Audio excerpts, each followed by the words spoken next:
A 13-year-old boy was suddenly accused of murdering a classmate. Despite his desperate attempts to defend himself, claiming he did not kill anyone, he was forcibly taken away by special police officers in a police car. The sudden turn of events left Jamie in a state of panic. Since he had not yet reached the legal age, he had the right to have his parents hire a lawyer for him. After a series of interrogations, Jamie was on the verge of breaking down. He was then taken to a detention cell. By this time, Jamie's parents had also arrived at the police station. However, since they did not have a familiar lawyer, they had to accept the free lawyer arranged by the police station. Jamie's parents remained in the waiting room, awaiting further notice. They firmly believed their child had not committed murder. During Jamie's physical examination, his father stayed by his side the entire time. At the lawyer's reminder, they refused the police's request to inspect Jamie's phone. However, regarding the request for Jamie to strip naked for a search, despite the father's vigorous protests, he was informed that this was within the police's legal authority. Watching two police officers surround his son, his retinas felt as though they were being burned by strong acid. The 13-year-old's back was pale and bluish under the interrogation lights. He felt utterly helpless. This was a clash between a father's dignity and the violation of his son's privacy. In this agony,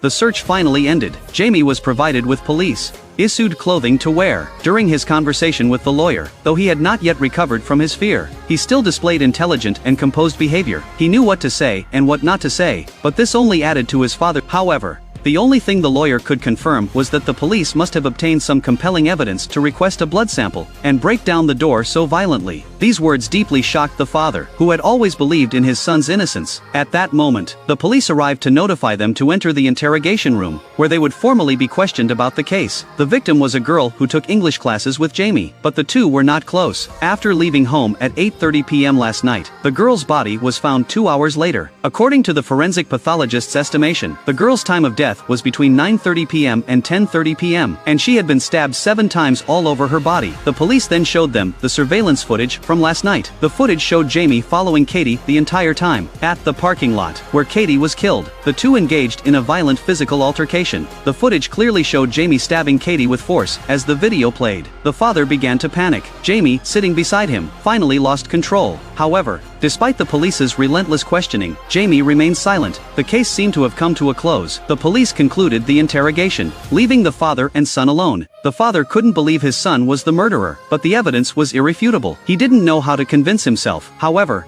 things often take unexpected turns. Was the case really as simple as it appeared on the surface?